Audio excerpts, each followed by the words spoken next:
This is about the 10th such visit that we've hosted down here in the Rio Grande Valley so that my colleagues in the United States Senate can learn what I've learned from my multiple visits here by talking to the experts. That's the Border Patrol, Customs and Border Protection, the landowners who are affected by this humanitarian and public safety crisis, and the law enforcement challenges that exist as well. We had the Attorney General of the United States and the Judiciary Committee testifying just a couple of days ago, and I asked him whether he realized that this plan of the cartels to flood the border with people in order to preoccupy the Border Patrol in a way that would then allow the drugs to come across the border, whether that was part of their strategy. And he acknowledged it was. And of course, the drugs that have come across the border have taken the lives of 108,000 Americans last year alone. We need help from the Biden administration, but so far we've gotten nothing from them other than open border policies. I think I could probably speak for, well, certainly for myself and others by saying legal immigration is one of the things that's made our country great. People coming to the United States in an orderly, humane, and lawful fashion have greatly benefited our country, and we want that to continue.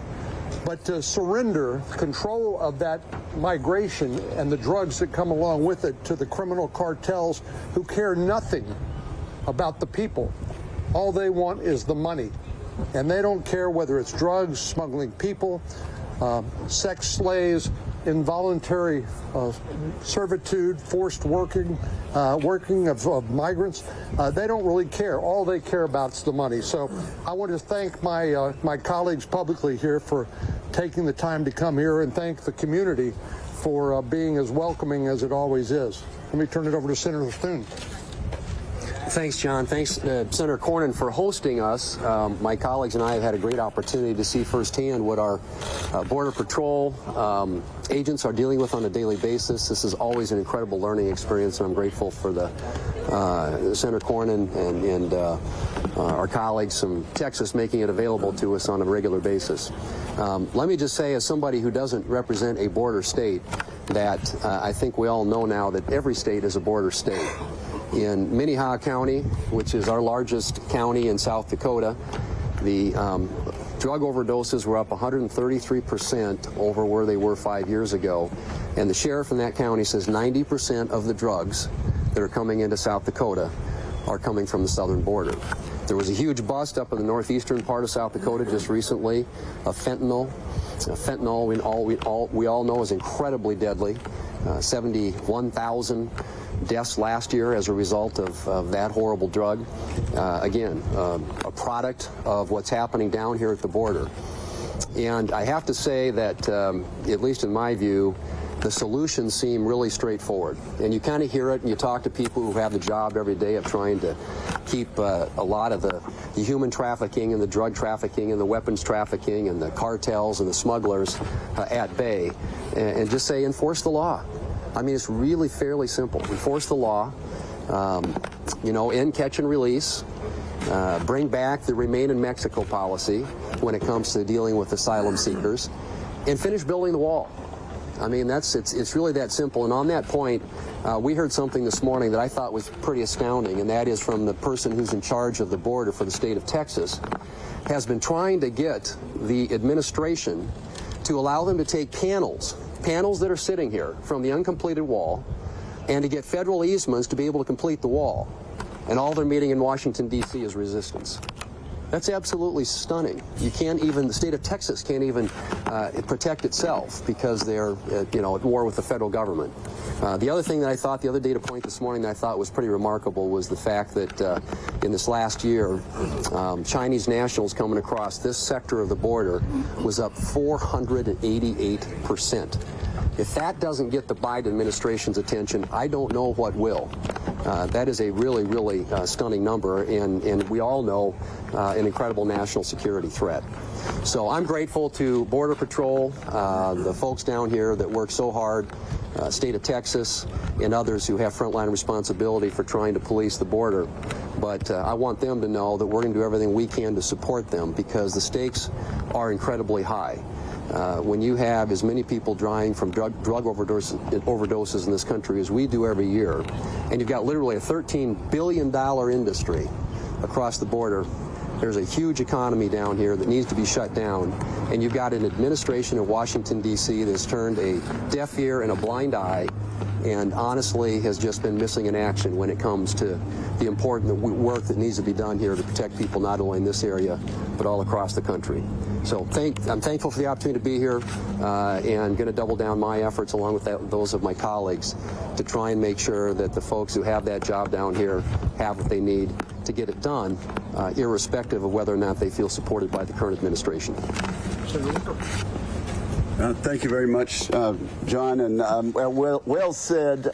This is a delegation that I think is well positioned to go back to Washington and actually help make some changes at the legislative level that can be of service. I want to particularly single out, though, my colleague John Cornyn, who's a great senator, the senior senator from Texas, and has been a steady, clear-eyed advocate for sane, sensible, effective policies about the border. And I do appreciate the fact that he brings delegations down here. It's nothing like seeing it in person.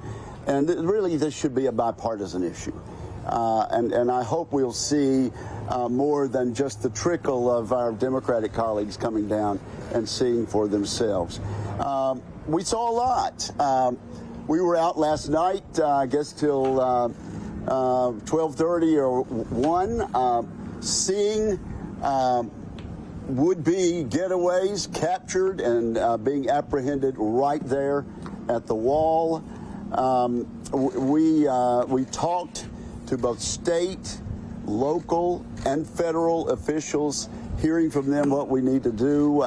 We went to a stash house today that had just been raided, and in fact, it turned out to be an effective raid, and arrests were made. And so we were able to see these officials actually doing what they do best and what they want to do. And what they want to do is be out here on the ground representing the American taxpayer and stopping illegal immigration rather than doing administrative work and desk work that they've been asked to do. Let me say this, the statistics do not lie. And we see what is happening this year, 2023, and we see what happened during the year 2022. And there has to be a reason for the strong uptick. The Biden administration could not have created a more serious border crisis than we have if they had tried. The signal was absolutely sent out to anyone who wanted to hear that people should come to the border. And yes, it's not only folks from our neighboring Mexico and Central and South America, but it's from all over the world. We saw a number of Asians today. So if the worldwide signal has been heard, and the world is responding because they're wanting to come here illegally, they don't get across without help. It's definitely a border that is policed on one side of the border, and that's by the cartels. Everything from gun running to drugs, to the most poisonous fatal drugs, to human trafficking and prostitution. It is a shame and a crisis and an avoidable self-inflicted wound on this country. So thank you all for being here. We appreciate you giving us a chance to express our views to the public and send information back home. And once again, John Cornyn, thank you very much for your really strong and effective leadership on this. Thank you, Roger. Senator Fischer. Thank you. Well, my thanks to Senator Cornyn for arranging this outing, very educational outing that we had today, and to the Border Patrol and to all the agencies that are here and the private landowners that we had an opportunity to visit with as well. Thank you to all of them. you know, we can read about what's going on here at the border, and we can watch the news that you folks put up about what's going on at the border. But until you come down here and see it, you really don't have that full understanding, that broad picture of what this all entails. We got in late last night and went up to the border walls outside of McAllen there, and drove and made some stops and had an opportunity to have conversations with some of the individuals that had been detained by Border Patrol. It's a sad situation when you know what these people, not just what they faced to get here in dealing with the coyotes, but what they face now. Because they're going to be headed north. That's the plan, to move north, to probably have to work off and pay the coyotes what they still owe them. They got them across. They're going to be indentured servants for the most part. You know, we're looking at human trafficking, sex trafficking. Senator Thune said, you know, every state's a border state.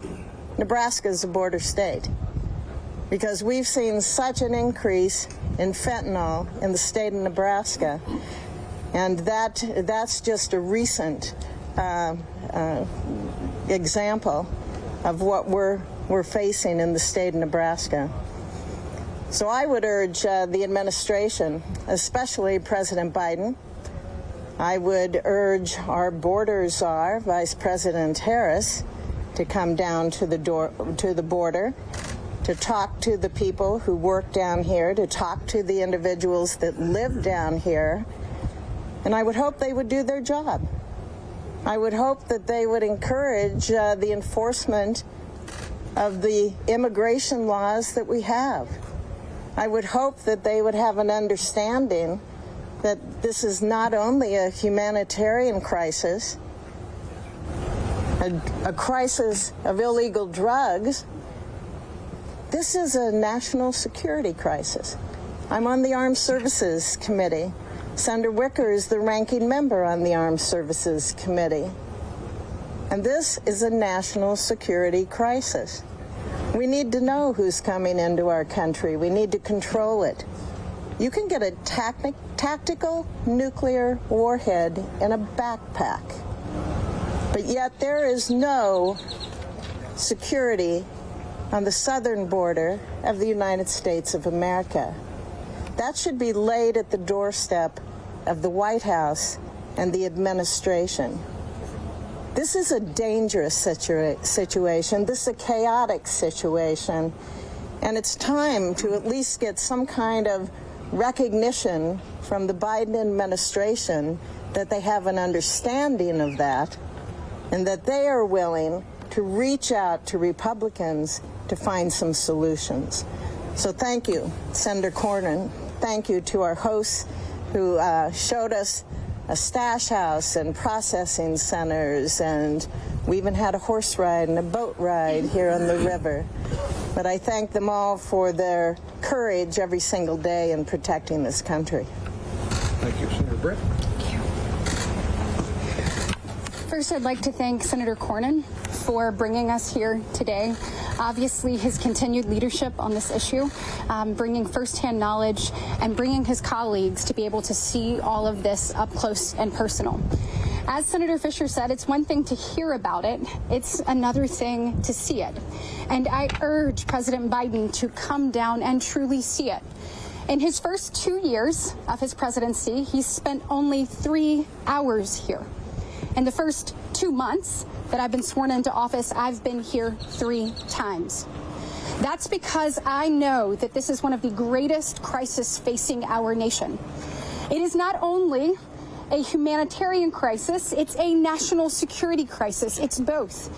We got to see that last night as we walked up and down the border, got to see people who were trying to cross, a woman with a 6-month-old baby and a couple with a 6-year-old little boy. When we looked at that and thought that they made it, they told us about the kids who don't. They told us about finding a 15-year-old who drowned in the river. The cost of this crisis is real. We were able to put a face with it last night. When you look at national security and you look at what's happening, a hotbed of terrorism that we have in Afghanistan, you look at what's happening across the globe, it was startling to hear that in this sector alone, there was an increase of Chinese nationals year over year by 488%. Wake up. We must secure this border for the safety of our communities, the strength of them, and making sure that our children can thrive. As a mama, I look at this fentanyl crisis. I have a 7th grader and an 8th grader. This crisis knows no bounds. In the state of Alabama, we had to use Narcan because of overdoses 15 times the first 2 months of our school year. What I am telling you is that under the failed policies of the Biden administration, every state, including my great state of Alabama, has become a border state. How many people have to die before enough is enough? It is like an airplane going down every day in this nation. 300 plus people die of fentanyl poisoning. Folks, we must do something. And to all the moms and dads out there, talk to your children.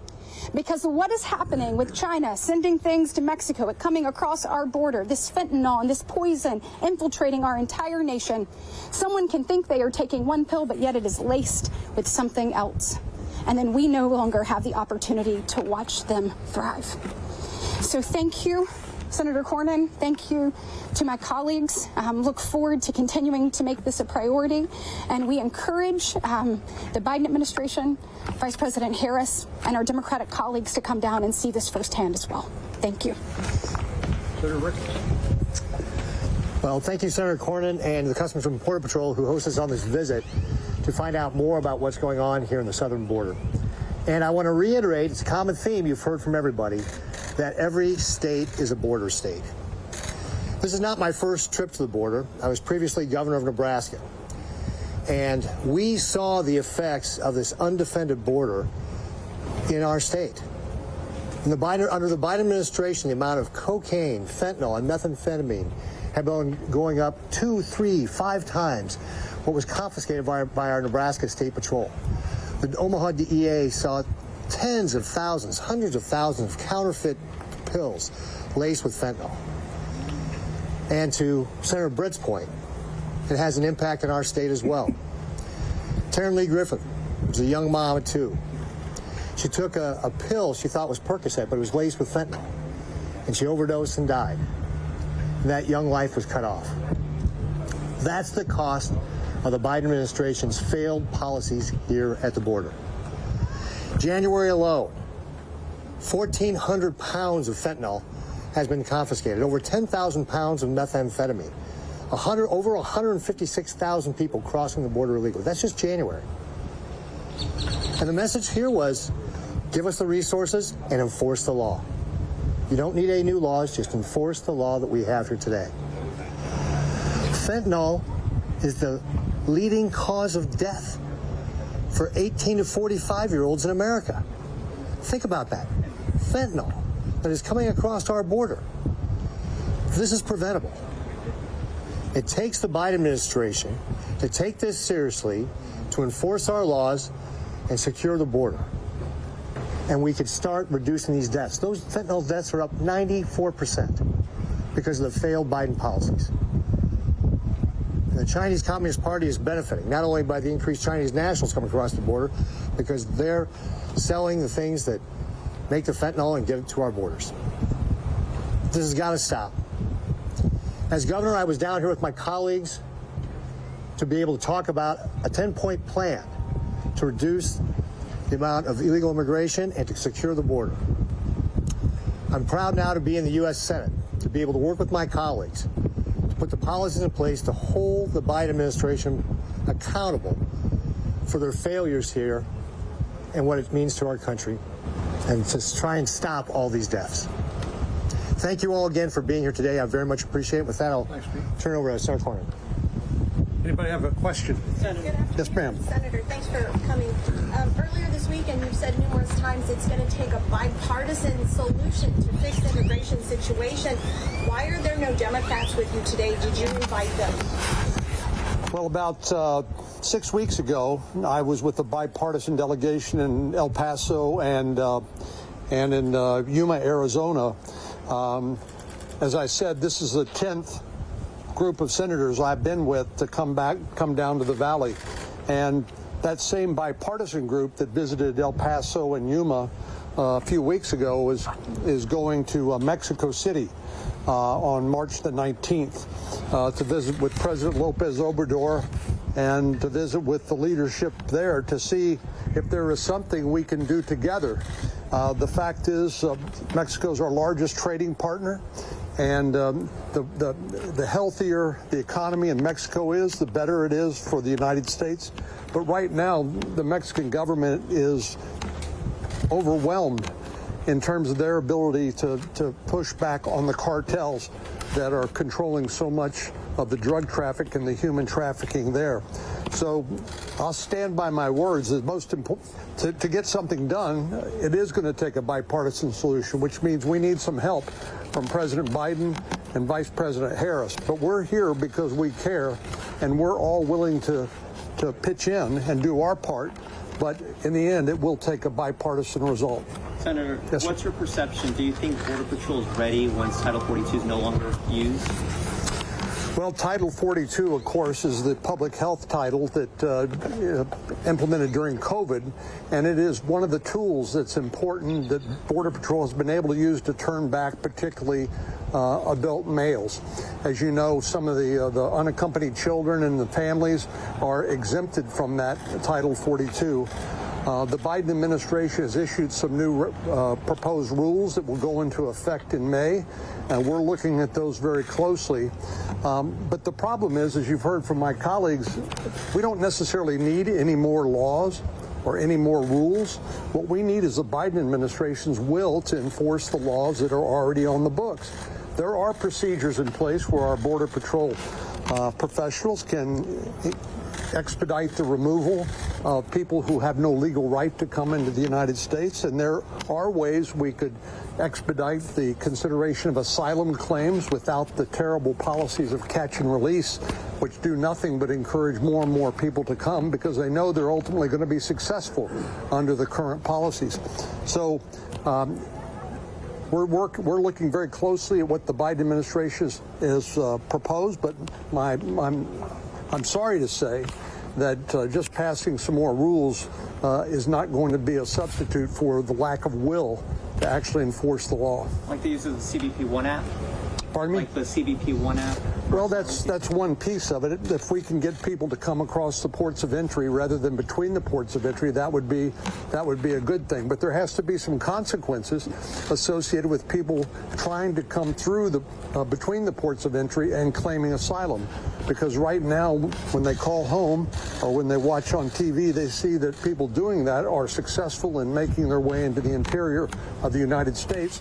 And as we've heard time and time again from the Border Patrol, what encourages people to come illegally and outside of our regular legal immigration paths is the sense that there are no consequences associated with doing it the wrong way. And the only people getting rich over this are the cartels who care nothing about the people, and unfortunately the families that are suffering the overdose deaths because of the drugs that are coming across the border are paying a heavy price for the failure of the administration to simply enforce the law.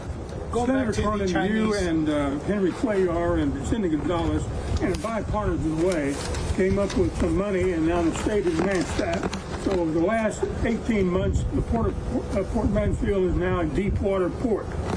Problem is, Deepwater Port, it collaborates with the inland ports of Roma and Rio Grande City. We need, and Governor Abbott agrees in my conversation a few days ago with him, we need a border security, homeland security broadband service between this river and the checkpoints. It's no man's land in the middle. So thanks to you and the money and the dredging, now we've got all this commerce going back and forth, okay? So we need border broadband for Homeland Security. Homeland Security on the federal side needs it. DPS, Emergency Management needs it. We need FM radio along that middle point, that no man's land between the river and the checkpoints. What can you do here? Well, I'm glad we were able to help some, but the sad fact is that the state and local governments are having to fill the gap left by the failure of the federal government to do its job. And yes, we need more infrastructure. Yes, we need more boots on the ground. Yes, we need better technology. This is a federal issue because it's a national issue. It's not just up to the border communities here and the state of Texas.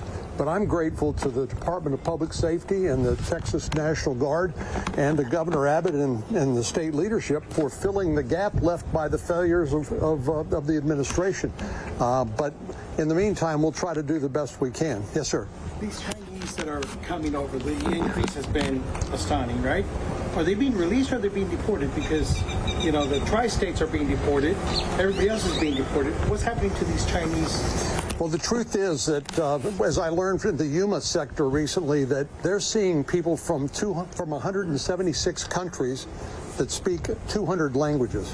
So this is a global phenomenon. It's not just a local phenomenon. And then, so it shouldn't surprise anybody if Chinese nationals show up and are detained at the border. And we don't know how many have gotten through, the so-called gotaways, who are trying to avoid the Border Patrol.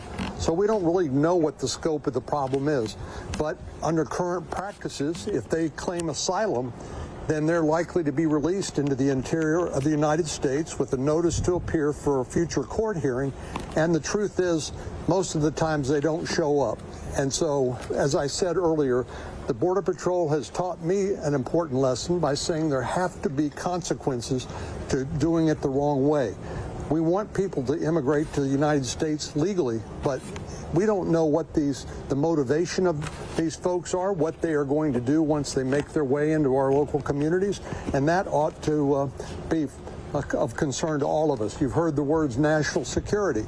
This is a national security threat because we don't know, are these people who are on the terrorist watch list? We don't know whether they come from places like Iran, where the Revolutionary Guard has been identified at the border. We just don't know, and that's the product of failed enforcement policies where we need to know who is coming to the United States and what their reasons are, and they need to do it the right way, not the wrong way. 2 more questions, folks. I have a question for you and you brought up mothers and children, and we know from being down here and covering the border, we have a very good idea of what you see. We see it too. We always ask ourselves when we see kids and babies, what is there tomorrow? When is that kid going to be in a home with friends, a neighborhood school, breakfast, lunch, and dinner, come home after school, play, do your homework, watch TV with your family, go to church on Sunday? What's your estimation, given the fact that you're senators and you're privy to information faster than we are, deeper than we are? We have to work very hard for it. You have things come across your desk. What do you know about the future of these children who come across the border and then we never see them? You know, I may have to lean on some of my colleagues who have been here a little bit longer, who've had an opportunity to kind of dive into that. But I will tell you, as a mama, seeing it, those are the very same questions I ask myself. And you think about the fact that we keep talking about the Biden administration's policies. And the truth is they're creating this chaos for these young children. Because these young children, I've been down here now 3 times, as I mentioned. The last time I was here, I saw several little children trying to cross the Rio Grande. It is inevitable that one of them will be and has been swept away. And so you think about the danger that each and every one of those children is being put in. You also think, we've heard time and time again about these children that are walking across alone. alone, who come with a phone number. Right now, current policy, they are giving that child over to that phone number. We don't know whose hands we're putting that child's fate in, and that is totally unacceptable. We wouldn't allow that to happen in a third world country. This is the United States of America, and we need to begin to act like it. And it starts with securing the border so that we do not have these policies that encourage people to come over illegally, and then creating an environment where we can deal with that one-on-one. The only thing I would add is that last week I was at Johnson High School in Hayes County, just right outside of Austin, and heard from two families that lost teenage sons to fentanyl poisoning. And they thought they were taking something else. They thought they were taking something that would not kill them, but yet, as we know now, one pill that contains fentanyl can kill. And that's where 71,000 of the 108,000 Americans who died of drug overdoses have died from that synthetic opioid called fentanyl. The precursors, the basic ingredients, come from China. They come to Mexico, and the cartels make it and then sell it across the border. But there's another consequence, too. You mentioned what happens to these kids. Last week, or within the last week, I believe it was, the New York Times did a major investigation story about the fate of young children who come across the border and are simply lost into the great American heartland. And unfortunately, many of them are involved in underage forced labor. Many of them, unfortunately, are recruited into gangs. Many of them are themselves involved in some criminal activity or being sexually abused. This should be shocking, I think, and it should be shocking to more Americans. But I want to just close on this point. I can't remember, one of my colleagues mentioned, maybe it was Senator Britt, the fact that the 108,000 people who died last year of drug overdoses, that's the equivalent of a major passenger airline crashing every day for more than a year. Now, I'm old enough to remember 9/11, where 3,000 Americans died as a result of a terrorist attack. 3,000. We went to war. But I don't know what it takes to shock the conscience of the Biden administration into working with us to try to solve the problem. We are ready, willing, and able to try to address this problem, but to ignore it is simply inexcusable. Last question. Can I make one observation on that? Yep. You asked a question earlier about why there aren't more Democrats down here. And I think the answer is, part of it is John's tried to get Democrats down here, but the majority opinion of Democrats in Washington is an open border. It's that simple. And you look at the consequence of that. You just heard about it. We looked at some, in the faces of women and kids last night. There was nothing humane. There was nothing compassionate about the policies of this administration. And I heard something this morning which I thought was pretty astounding too. And that is that the border czar in Washington, D.C., the vice president, has never talked to the border czar in the state of Texas, nor has she talked to the leadership of the Border Patrol down here. And they've not made the trips down here, as already been pointed out. These policies are failed policies, and it's really a disgrace. And we've got to they have got to find out, and we've got to get more of them down here to see what we've been seeing, because at least maybe then there would be a few Democrats who'd be willing to help. We hear open border tossed around so much, but now that you've been down here, tell us what that means for our viewers. What's an open border? Well, I think that for all intents and purposes, it means that we're not enforcing our immigration laws. And so, people come in many cases, if they are apprehended, they go through a process. Ultimately, they're released. They're told to come back to have a hearing to adjudicate their case at some point, which now is over 4 years. 4 years and over 2 million people backed up on that list. Essentially, it just means that when people get into this country, they're in the country. We put up a huge welcome sign, and you can't fault people from south of the border from just pursuing market signals. If there's an incentive to come, they're going to come. And there isn't anything this administration is doing right now that suggests at all that we want to have an orderly process or have a lawful process by which people get into this country. And as a consequence of that, you see the types of scenes that we saw last night with those women and children. Let me just say one last thing along those lines. You know, we look at the national picture, we look at the impact on the state of Texas, but let's talk a minute about border communities like this one. They have limited resources for health care, for law enforcement, and they're overwhelmed. You've heard a couple of my colleagues say that every state's a border state now because of the proliferation of these drugs, as well as the network of criminal gangs that are responsible for a lot of the violence that we see in the uptick in crime across the country. This has all sorts of first, second, and third order consequences that are really affecting every single community. Now, there is one area where the law needs to change, and that has to do with asylum, because literally some people are showing up at the border and turning themselves in. You've seen that phenomenon time and time again. And if they're just simply released into the interior of the country, then the perception is, well, I can come too. If I talk to my relatives, if I see that on TV, you know, maybe I can do that. And like Senator Thune said, who wouldn't want to come to the greatest country in the planet?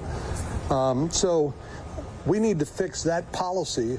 The Biden administration has made some proposed rule changes, but the burden is on them to prove that they actually will work and that they actually have the political will to defy some of their open borders base in order to fix that catch and release system that's responsible for a lot of the asylum seekers simply melting into the landscape, never to be heard from again.